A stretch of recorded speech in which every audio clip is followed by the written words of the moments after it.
The Very Serious Crafts podcast is on Patreon. Visit patreon.com/seriouscrafts to support our podcast, find out about our Patreon half-stitched episodes, and more. Hello, and welcome to Season 5, Episode 10 of the Very Serious Crafts podcast. I'm Molly from Wild Olive.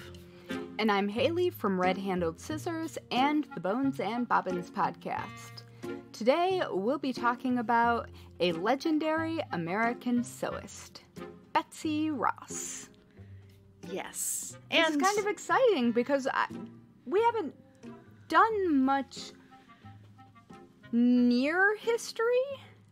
We've done older things. Right. But, yeah. And I think anytime that you look at, like, someone from history who did a thing that you also do, or something adjacent to what you also do, it's very fun. So, yeah. Yeah, because you appreciate the amount of work that went into that thing that is a footnote in history. Yes. And this episode is coming out on the 4th of July, or American Independence Day, so it's a little themey, but also this is interesting anytime. Yeah. Listen, I like a theme. That's fine with As me. do I. I can't talk, but yeah. Things are matchy-matchy. Yep. In a way that is satisfying. Exactly. So, yeah. I'm here for this. Yeah. Yeah. So, tell me about Betsy Ross. Oh, wait. Hold on. Before we jump into talking, because I'm just so excited. I know. We want to give a shout out to our serious friends of the Very Serious Crafts podcast who are supporting us at patreon.com/seriouscrafts. Many thanks to you. You are the best. Yes, we appreciate you. We do. It's true. You really make this all happen behind the scenes, whether you realize it or not. It really is the thing that makes this very, very possible. Agreed. All right, so let's talk Betsy Ross. If you grew up in the United States, you almost undoubtedly learned about Betsy Ross as part of, like, history. And if you are unfamiliar or it's just been a while, the idea here, as the story goes, Elizabeth, quote, Betsy Ross, is known for making the very first American flag. And the story goes that they came to her, she was known for making flags, ships standards, etc. And so they came to her with this idea for what the flag would look like, and it had 13 stripes and 13 stars representing the original 13 colonies. The stars had 6 points, and they were all kind of like in their, I'm not sure what configuration they supposedly were in when they showed her this idea. The idea was, though, she said, let's make them 5-pointed stars and let's put them in a circle, which then ended up being the very first American flag. Would you say that when you were growing up that you learned this as fact? Yeah. Like, this is how this happened? Just, that was it? Yep. My 4th grade social studies class. Yep. Well, it may not have exactly been that way. This might be a little bit more legend. I know. Can you imagine us not having history written down exactly the way it happened? That would never happen. I mean, and Paul Revere didn't do the most impressive run on that night that the British were coming. He only did a small portion of it. There you go. We've got... There was a young person, a woman, in fact, a girl, a teenage girl, who... I like it. Did way, way, way, way, way more. There's also, like, a famous painting of Benjamin Franklin out, like, with the kite and the key, and he's got, like, his son with him who's like a little kid. Well, it also didn't really happen like that. That was, just not... They were older, there was probably a barn, all the things. Anyway, Probably a fire, several fires. Probably. I'm just assuming, because when you're playing with thunderstorms and things what conduct. Exactly. It was a bad idea. In a farm. Yeah. But the story of Betsy Ross sewing the first flag in 1776, it seems that and I'm getting this information, this particular, kind of not debunking, but sort of, from history.com. And it was it says the story was first publicly relayed to the Historical Society of Pennsylvania nearly a century later in 1870 by her grandson. And so I think this is one of those cases where it doesn't mean that it's false. Like, the family kind of had this history, but also it's hard to know because the information didn't show up until quite later. Right. But the story went Sybil Luddington. That's the name of the girl. Oh, okay. She rode 40 miles. Wow. That's impressive. She was 16. That's very impressive. I think she was 16. Yeah, 16. Anyway, sorry. No, anyway, yeah.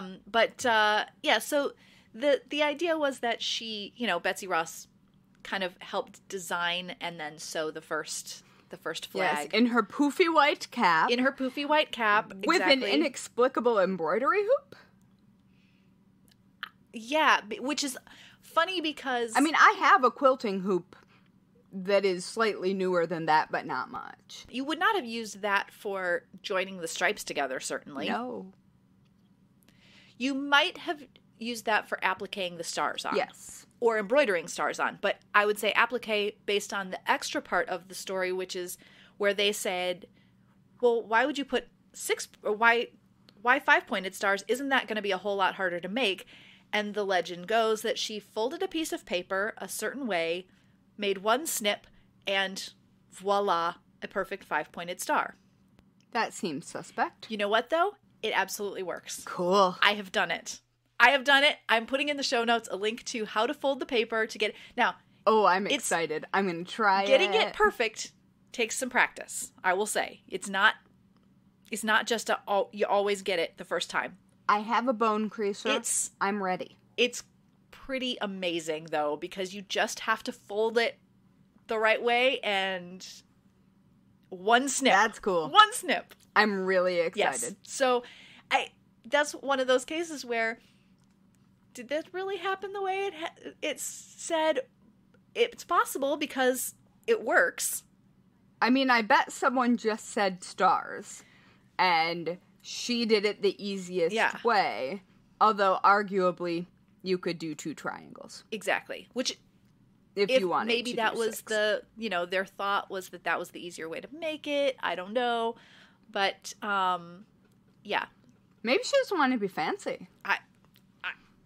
Or make it look fancy, but it was actually easy. Yeah, I don't know. But, she's seen as one of those, like a founder of the country in a way because of the involvement with She's a revolutionary figure. Yeah, exactly. Of lore. Yeah, and so I think especially, when you're growing up as a girl in the United States, any of the female figures that you would learn about, obviously you saw as role models in some way. Yeah, I loved learning about all of those people. And so then when you bring in the sewing aspect, of course she's going to be treasured in that way. And I don't mind that there's a little bit of lore and legend that may not be full history. There's lore and legend in every good story. Exactly. And, this was a long time ago. So if things get passed down... she's allowed to have a good story. Now, supposedly there were affidavits from Betsy Ross's daughter, niece, and granddaughter surrounding the story. So, again, could be a little bit more documented, but... So at least within family yes.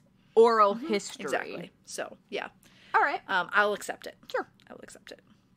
I mean, it's more corroboration than almost so many things. anything anyone else did, Exactly. whose name we know in bold print from that era.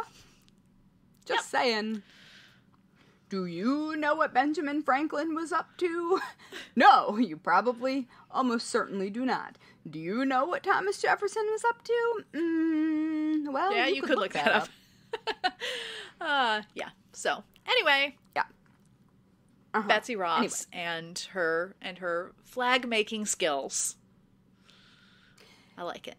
Yeah, I like it too. And I feel like people imagine, or at least I think I did when I was younger, that she invented the idea of a flag, completely forgetting the entire maritime tradition of flag making, because ships, they like a flag, and they have a flag for everything. There are flags, like, that are actual, like, etiquette for being boarded by a pirate ship.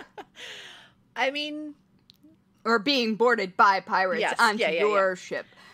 But there's like, hi, a flag for hi, we see you. And then, we're coming for you.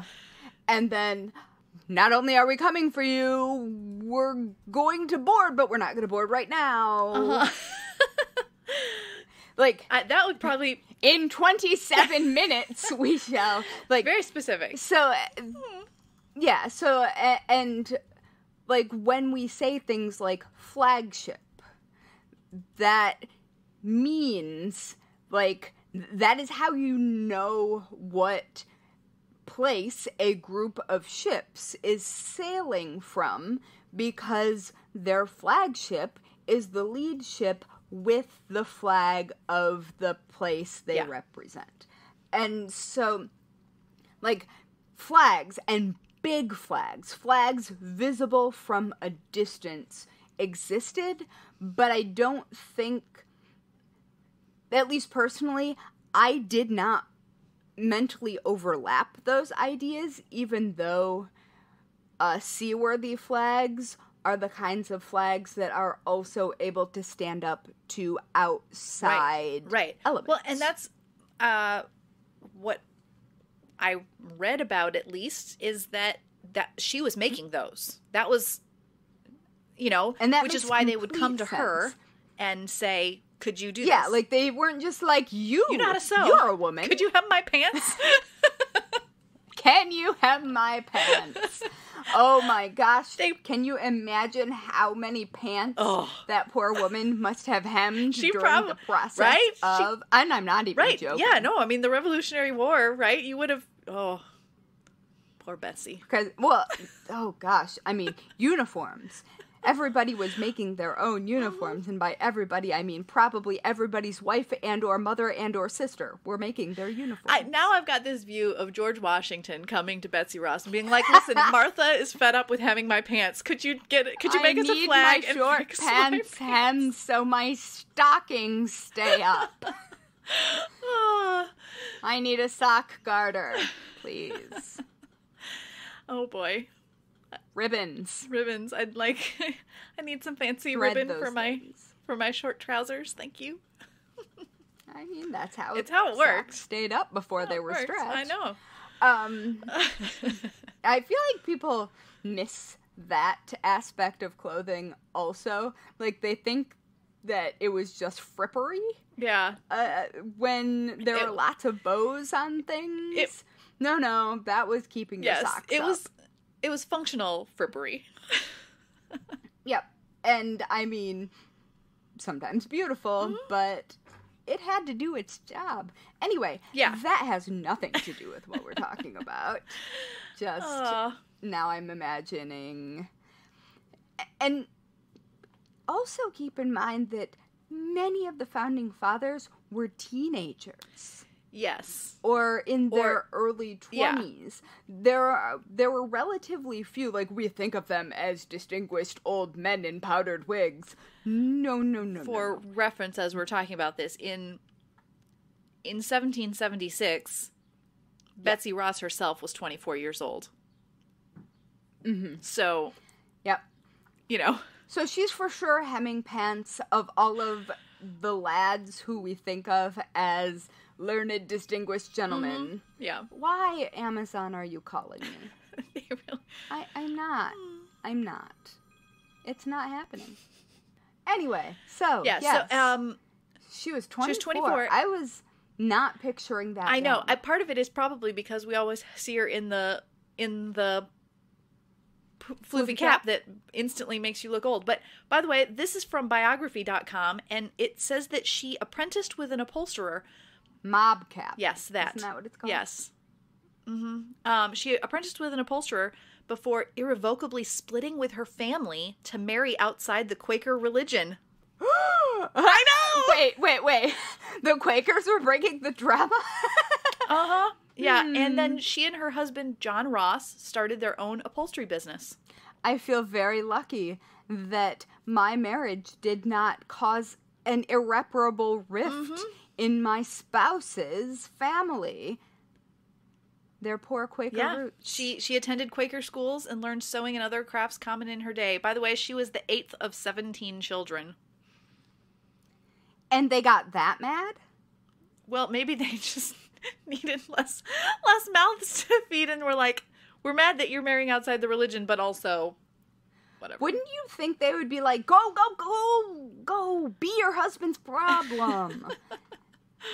I mean, although if she had an actual vocation already, then she was earning money for the household. Right. Well, and then if she was apprenticing. Yeah. So her husband was killed by a gunpowder explosion at the start of the American Revolution. So she acquired his property and kept up the upholstery business. Interesting. And so then she kept up the upholstery business, and then it says she worked day and night to make flags for Pennsylvania. So she inherited the house, and that's kind of the only way that a woman could be independent in her own right was to be a widow, because that's the only way you could own land. It's the only way that you could inherit those sorts of things. Like, that's... Yeah, and then... That is a really interesting... Like, it sucks. Right. I'm sure she was very, very, very upset. Yes. But that... Interesting how that must have led the way for her to actually be her own... She did... wage earner. She did get married again a year later, but he passed away. He was captured by the British and died in prison in 1781. Then she married... She did not have great luck with she soldiers. Married someone... she married a third time, and he had been in prison with her late husband, and met her when he delivered Joseph's farewells to her. Oh my goodness. That is...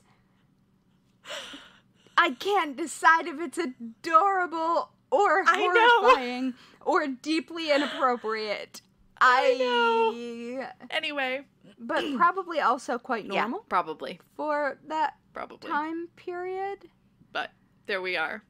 Oh, dear. So, yeah. Wow, that's not quite a meet cute. No, but a little bit. But a little bit. Yeah. So anyway, there we are. Betsy Ross. All of the things. But I will say, I love that Betsy Ross is on the biography website. She is categorized as a military figure. So it makes sense. And that's absolutely true. Yep. That's fascinating. Well, when you, when I saw your research on Betsy Ross, I decided to look a little further into, like, flag sewing broadly. Specifically, I wanted to know if it was acceptable for you or me or anyone with the ability to sew a flag, if that was an acceptable thing. And so where I first landed was on the American Legion website, like you do. And there's an FAQ with regards to the flag code. And there's a traffic jam outside my building. Lots of horns. Gonna ignore that. So one of the questions is, can the flag be repaired or mended? Right. And it had never occurred to me that that might not be fine. Right. But yet, I know that if a flag is, like, beyond repair, that there's the process for... an unserviceable So I guess it would make sense flag. that there would be times that the respectful thing would be to take care of the flag and mend it. So I guess that would make sense. Yeah. And so there are no provisions of the flag code which prohibit the sewing or repairing of the flag. The only additional note from the American Legion is, we do caution that if material is removed, the flag may no longer conform to the size and proportions as specified in Executive Order 10834. There you go. So, that is the answer to both of those questions, honestly. But then I stumbled upon a tutorial for making a flag properly. Like, for real, making a flag from the University of Maryland's college systems. And someone named Meredith Purvis is the person who wrote about the flag.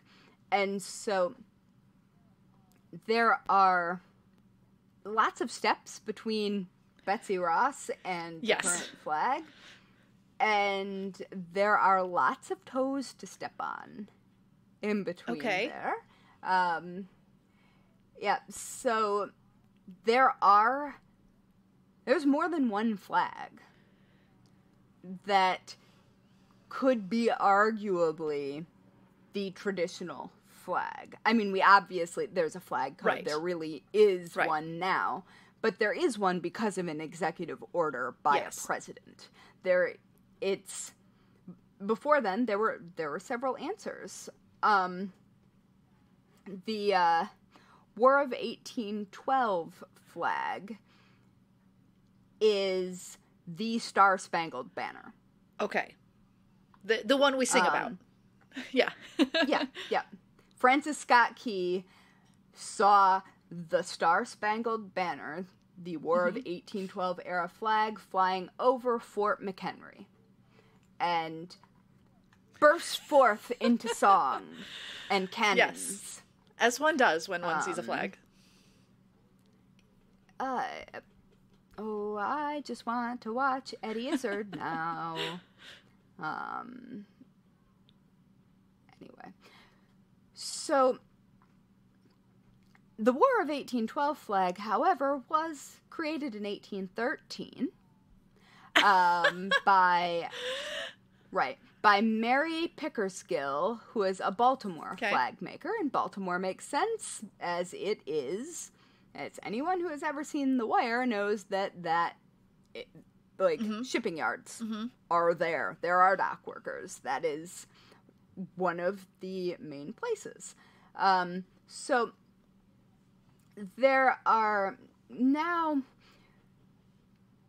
this whole article walks through, like, the process of getting historically accurate and appropriate materials, and how many people you might expect to need to make a real regulation size flag, which is 30 feet by 42 feet. Wow. Yeah. Yeah. And so it's photos of people actually sewing a flag are really reminiscent of quilting bees.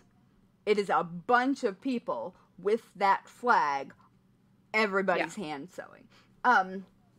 So there's a lot of really cool information about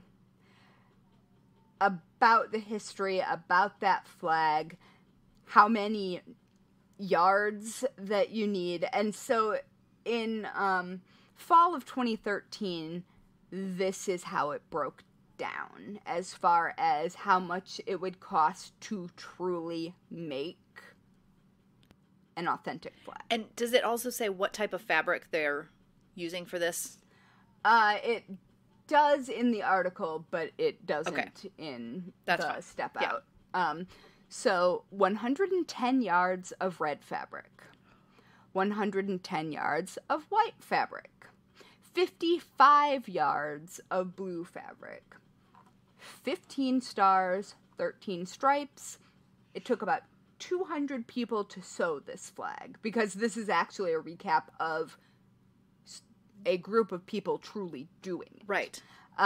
It took them 6 weeks to do it, and $10,000 in supplies What? to hand sew Sure. a historically accurate Star-Spangled Banner flag. How? Okay. Uh-huh. So I assume the fabric is doubled? Because I'm thinking yardage-wise, it seems like a lot. But I don't think it is. I think that it's... I was thinking like the blue especially. Like French seamed, like flat Okay. seamed together, which would Yeah. add Yeah. significant seam allowances. And there is like the edging and hemming and Yeah. all of the things that have to happen there, and the applique and Yeah. inset. Yeah. Depending on whether you single or double applique, whether you applique at all, like Right. how you're Yeah. doing that. And Oh my goodness. in this case, it was appliqued, and it looks to me like it's double appliqued. But yeah, so it is just mind-blowing Yeah. to me I- how much would go into making a flag that could fly above a U.S. fort. Right. Like, at the time, be seen from a distance, so both you and your enemy knew that was yours. And also, sometimes people destroyed them. Yeah. So, Yeah. like... With this in mind, the amount of time and supplies that went into it, destroying a flag it's not just a really big insult. It's a very large destruction of property as well. Yeah, and, I mean, I am personally very invested in having read the flag code. I read the flag code at least annually, which I know is a weird thing, No, I but like it's it. because it makes me mad when people I might disagree with politically want to throw patriotism in my face by way of utterly failing to follow the flag code, which is the thing that is often being held up. I would also say though, I'm equally as irritated when people I would even agree with politically do the same thing. Right? Oh, absolutely. Like it's like it's just that they're not the ones harassing. I still will tell them a thing or two about the flag code. But yeah, when the people who claim to be especially patriotic misuse it, no matter where they land on things, but like that there's certain things. If you have an American flag bikini, you're certainly, you know, I'm not actually sure what the Wait. the actual consequences for violating the flag code Well, are. I think that's just it. I'm not sure that there usually are any consequences, and that's why we have so many people who are, I think unless you were to do something especially egregious with it publicly, but All right. Is violating the flag code illegal? No. Well, the U.S. flag code is a federal law. mm-hmm. So Yep, it is a federal law. The guidelines are only stated with voluntary and non-specific language. So, like, you should. Right. Or in the custom of. Right. What is or considered behave appropriate. in a way or, of respect. Mm-hmm. So, the flag code, it has been struck down as a criminal statute with regards to mutilating, defacing, Right.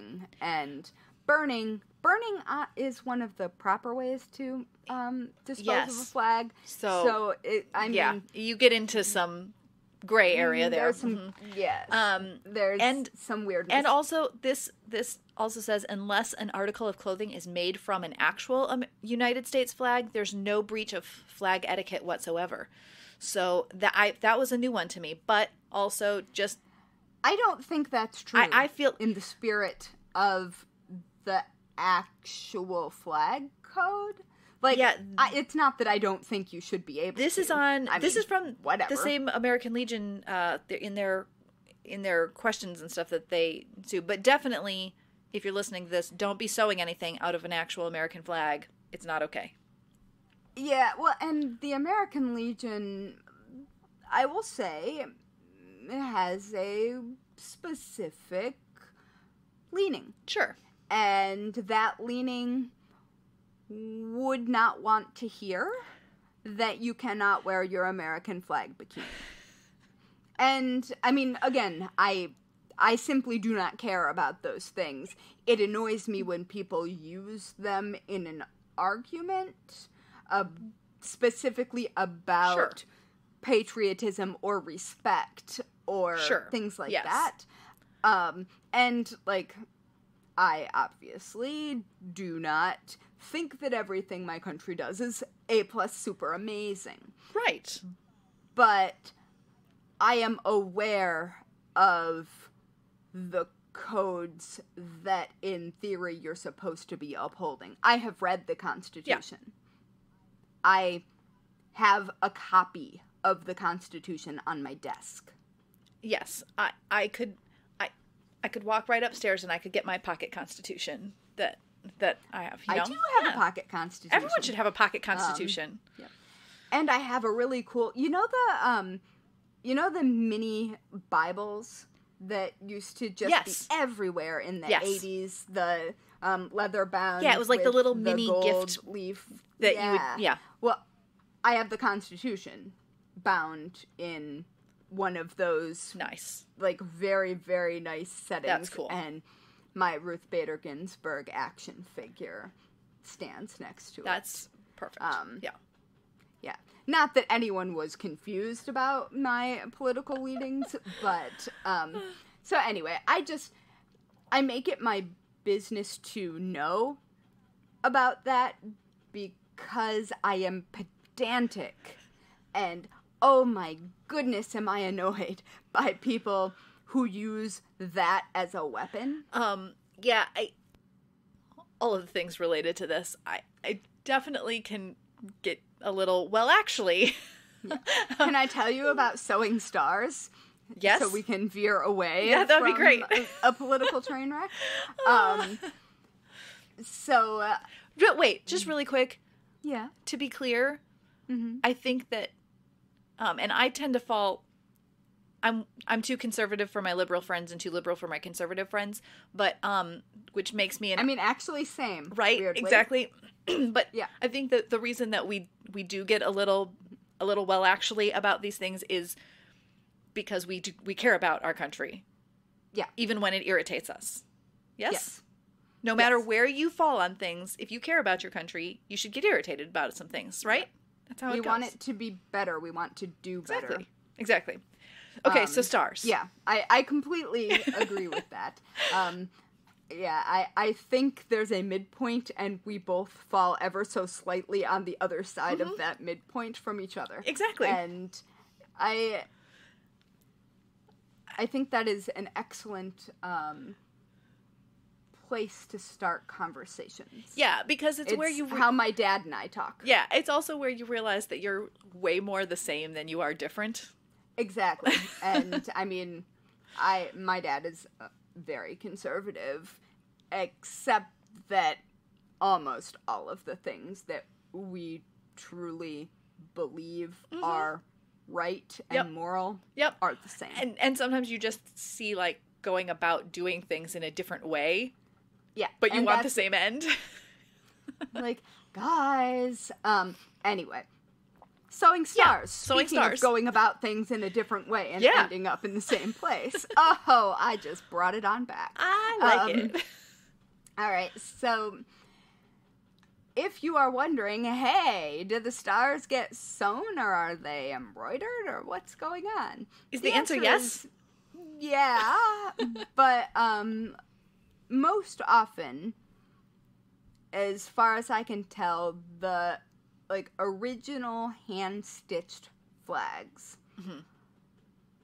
were appliqued, and I think it's because of the light needing to evenly shine through to be visible in different lighting that makes sense. Displayed at a distance. And that is entirely a guess, but I am... That would... yeah, I can see that. And also, I mean, you would have to embroider both sides of the flag. Exactly. You'd need a stitch that was going to work, the same on both sides, which you could do. But going back to Betsy Ross lore, the idea of her cutting a star to go on there is in keeping with the applique aspect. So, yeah. And I think that you can find the old flags... Very old flags still exist, so there are examples of them. I did not pull any up in advance of this, but yeah. Link to some of them in the star. Oh, yes. The sewn star. There's an entire rare flag website. Unsurprisingly. I am now looking at it. Mm-hmm. Yeah. Yes. So you've got your single applique, which is what everybody thinks of, probably, when they think of applique, except I'm not sure why you would do that on a flag, because it's an interesting choice. I see how they did it and how they finished it, because they did essentially needle turn applique on the inside of the raw cutout. But double applique, I think, is probably what we've seen most often. I think single applique is maybe more often seen in ships and things for at a distance. Double applique is, I think, usually on top of the fabric. Yes, I think that sounds accurate to me. Yep, yeah. And it looks to me like needle turn applique pretty broadly, which makes sense because most things pre-zigzag stitch were needle turn finishing. Yeah. So that makes sense. There are also painted stars, like once you get to the point where you can have stencils, and if you are maybe, say, fighting a world war and need to make a bunch of flags to put on a bunch of different things, you might get stencils, and then you might get stars that way. There is an example of a 1944 flag with stenciled stars that... Some of them are rough. I mean, the interesting thing about almost all of these flags are obviously somebody did this by hand. Yeah. Like, no matter what the process was, like, somebody cut those stars out. Somebody drew them. Yeah. And cut them out. Because they're not necessarily perfect. And, so yeah, you can also dye different flags in different ways. I think we generally see it digitally done these days, but that is more or less the norm for now, like a single piece of fabric with different colors. Like, you could screen print a flag or dye a flag in that way. Stamping seems like a questionable choice. That was a very questionable choice. Yeah. You can make some beautiful embroidered stars if you've got time. Yes. But I have to say... Or some really not beautiful ones if you don't. On this website, the flag from... It was a Civil War era homemade parade flag. It is very charming. It's really cute. They are, and it says that the stripes were also embroidered on this one. They don't necessarily look like your traditional 5-pointed star. They do have 5 points, but they're cool though. It's cool. And the fact that with a lot of these, people were making their own flags. The fact that was made for a parade is so special. Yeah. And I would also like to say that they're lined up significantly better than a lot of the real ones. That is also true. Yeah, so I definitely recommend taking a look at all of the different versions. There are some questionable crochet applique happening. I mean, no shade, but also, And yeah, there are just a lot of really interesting options. Yes. Reverse applique. There's a very, very interesting Civil War reverse applique flag that I don't know who cut those stars, but I think they might have been 5. And I also think the person who stitched those stitches, like, I truly think it might have been someone quite young. Well, it was done with calico dress fabric. It hung in front of a general store, and there are holes in the flag that were shot through by Southern sympathizers. Okay. Yep.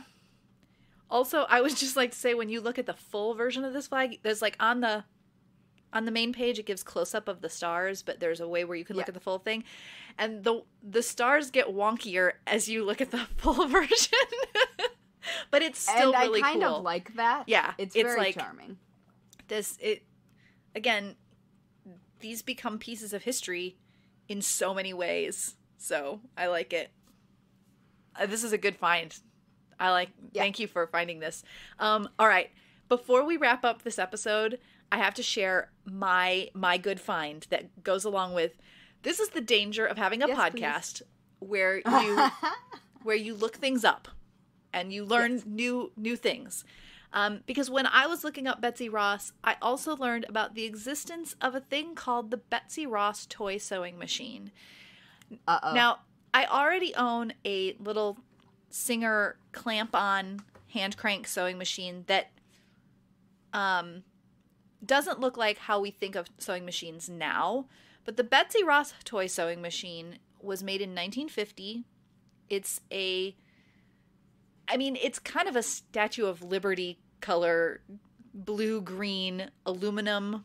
Yeah, it is my favorite industrial green color. I have several pieces of office industrial furniture in that color. Exactly. You're in a room that's that color. I found a website called Mermaid's Den that talks about them, including, she has a scan of like the original ad for this sewing machine. When it came out, give me all the info. I know, which was really wonderful, because when you saw that gave like the measurements of it and everything. It's small. Like its largest measurement for the box that would come with it was like 9 inches. So it's a small little one. It's tiny. It's tiny. And when they released it, you could get it in either hand crank or electric. And the hand crank cost $7.50, and the electric version was $22.50 in 1950. That was a lot of money. And so when I found this, I was immediately smitten. It stitches with chain stitch, which was common for small sewing machines like this at the time. So no bobbin underneath. And when I linked to this in our planning document for the recording, I said, I will own one. And then by this morning when we went to record, I had to put in correction, I now own one. Because I found one on eBay. The electric ones can be very pricey. And also very dangerous. That was exactly it. I thought, why pay more money for something that I'm going to be nervous to run when I could get a hand crank one, have more control over it anyway, because I actually want to be able to use it, and I'd like to play around with, because it does chain stitch, play around with using it for more decorative stitching. It'll just be on the underside of, where it stitches. But, so this is the trade show, the New York toy trade show that still happens. Yeah. Is that where that was apparently at the New Yorker hotel. All right. Is that what the little ad flyer thing is from? Okay. I did not notice that on there, but yeah. So it's really cute. And the seller said that everything seems to be working. It needs a little bit of oil, but about a week from now, I should have my little Betsy Ross sewing machine. So I should probably stitch something patriotic on it, but I'm just gonna see what happens. Well, you do know how to cut stars. I do know how to cut stars. So there you go. Mm-hmm. I could chain stitch applique them onto something. I think the answer is obviously. Oh no! What are the flags? What are they called? Like a bunting? Garland. Yeah. Yes, bunting. That is the word I'm looking for. I should make bunting. Yep, bunting with stars appliqued on with your Betsy Ross sewing machine. Listen, I've planned your project. I mean, there was really no other option, really. So. No. All right. Yeah. Before we go any further into that direction, because I know us. Yeah. Let's just wrap this up. Thanks for listening to the Very Serious Crafts podcast. You can find us on Instagram and Twitter at Serious Crafts and on Facebook at Very Serious Crafts. You can also find show notes and all things Very Serious Crafts at veryseriouscrafts.com. And finally, if you're a fan of the Very Serious Crafts podcast, please leave us a 5-star review on whichever platform you use to listen to podcasts, because good ratings help us show up in the recommendations, which helps more people who love crafting find us. Exactly. Yeah. And, I mean, now we could spread the word about making flags to a whole generation. It's exciting. It's true. Or we could start a whole lot of controversy. That also. It could go in either direction. Yeah, tell us about your flag sewing or your toy sewing machines, please. That definitely. So, all right. Yeah. Thanks. All right. Bye, everyone.